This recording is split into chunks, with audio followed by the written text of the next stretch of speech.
आज देश भर में कांग्रेस के कार्यकर्ता सड़क पर उतरे। इस खबर को आज हम दो नजरिए से उठा रहे हैं। पहला नजरिया तो यह है कि कांग्रेस के प्रदर्शन ने बताया कि प्रदर्शन का लोकतांत्रिक तरीका क्या है। हम ऐसा इसलिए कह रहे हैं क्योंकि 10 जून और 3 जून को प्रदर्शन के नाम पर जो हिंसा हुई, उसके मुकाबले कांग्रेस का प्रदर्शन शांतिपूर्ण रहा। कांग्रेस के प्रदर्शन का तरीका सही है, लेकिन कांग्रेस जिस मंशा को लेकर सड़क पर उतरी, उसे लेकर सवाल है। वो सवाल हम आपको बाद में बताएंगे। पहले चर्चा करते हैं कांग्रेस के प्रदर्शन के तरीके की।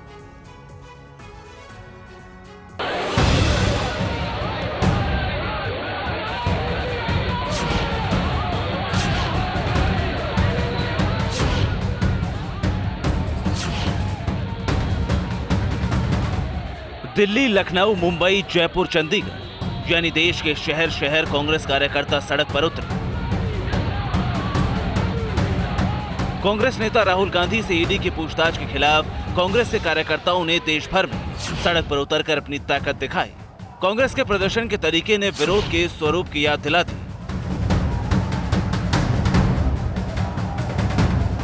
जिसे सत्याग्रह कहते हैं। कांग्रेस कार्यकर्ताओं के प्रदर्शन ने बताया कि शांतिपूर्ण प्रदर्शन के जरिए भी अपना विरोध जताया जा सकता है।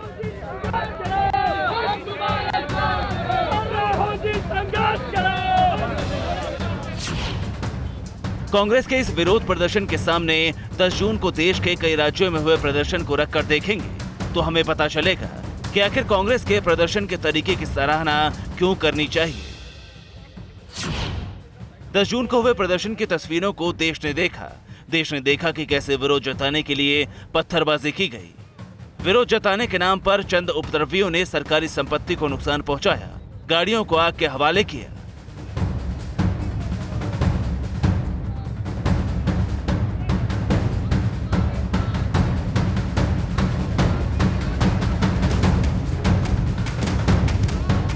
देश को हिंसा की आग में जलाने वालों को कांग्रेस का प्रदर्शन देखना चाहिए। हाथों में पत्थर लिए उन्हें सीखना चाहिए कि कैसे शांतिपूर्ण प्रदर्शन के जरिए भी अपना विरोध दर्ज कराया जा सकता है।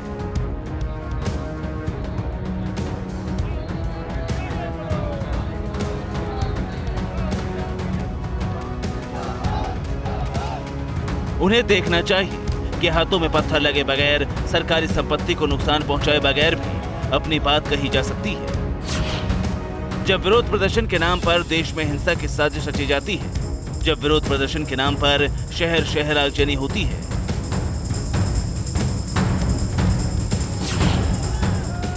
वैसे माहौल में कांग्रेस का प्रदर्शन बताता है कि प्रदर्शन का तरीका क्या होना चाहिए।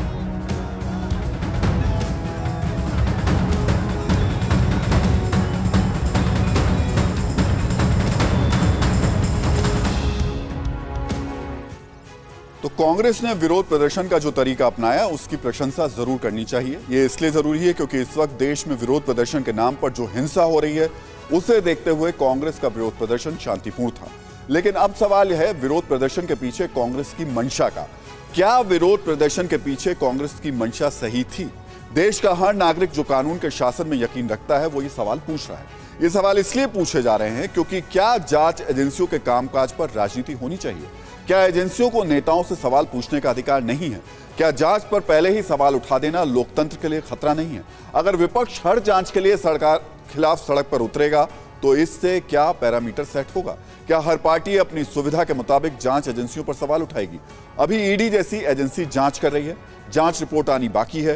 रिपोर्ट आने के बाद भी न्याय के लिए कोर्ट का दरवाजा खुला हुआ है। ऐसे में आखिर कैसे पूछताछ होने पर ही विपक्ष सड़क पर उतरेगा? आज कांग्रेस सड़क पर उतरकर पूछताछ का विरोध कर रही है, लेकिन क्या अगर कल कांग्रेस सत्ता में आती है और बीजेपी के किसी नेता से पूछताछ होती है तो कांग्रेस सड़क पर उतरकर विरोध करेगी? यह सवाल देश का हर वो शख्स पूछ रहा है जो राजनीति से परे कानून के शासन में यकीन रखता है।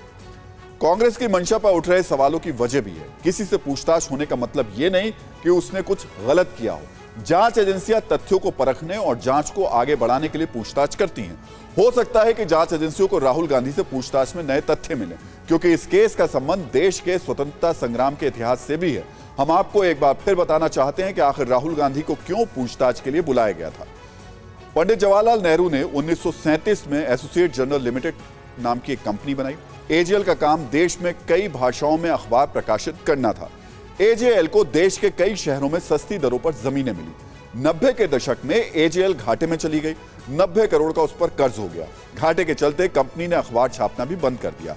2010 में राहुल गांधी और सोनिया गांधी ने यंग इंडिया लिमिटेड नाम की कंपनी बनाई।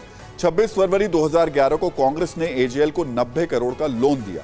2011 में राहुल गांधी सोनिया गांधी की कंपनी यंग इंडिया लिमिटेड ने एजेएल का टेकओवर कर लिया। राहुल सोनिया की YIL को एजेएल का 90 करोड़ का कर्ज चुकाना था। 2011 में कांग्रेस पार्टी ने 90 करोड़ का कर्ज माफ कर दिया। अब आप इसको वैसे भी समझिए, जब एजेएल को टेक ओवर किया यंग इंडिया लिमिटेड ने, तब उस पे जो कर्ज था कांग्रेस का, जो देना था यंग इंडिया लिमिटेड को, वो कर्ज कांग्रेस ने माफ कर दिया। राहुल गांधी सोनिया गांधी एजेएल की 2000 करोड़ की संपत्ति के मालिक बन गए। इसी मामले को लेकर 2012 में सुब्रमण्यम स्वामी ने राहुल सोनिया के खिलाफ केस किया था।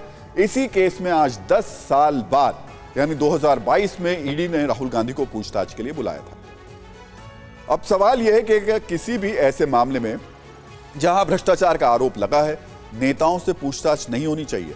क्या नेताओं को पूछताछ के दायरे से बाहर कर देना चाहिए?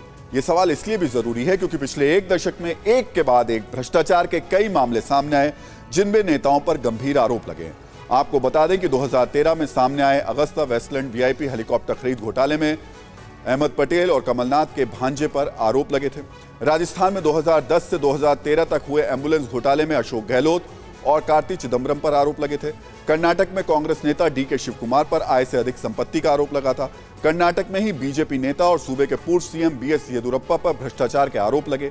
येदियुरप्पा पर भूमि और खनन घोटाले के आरोप लगे।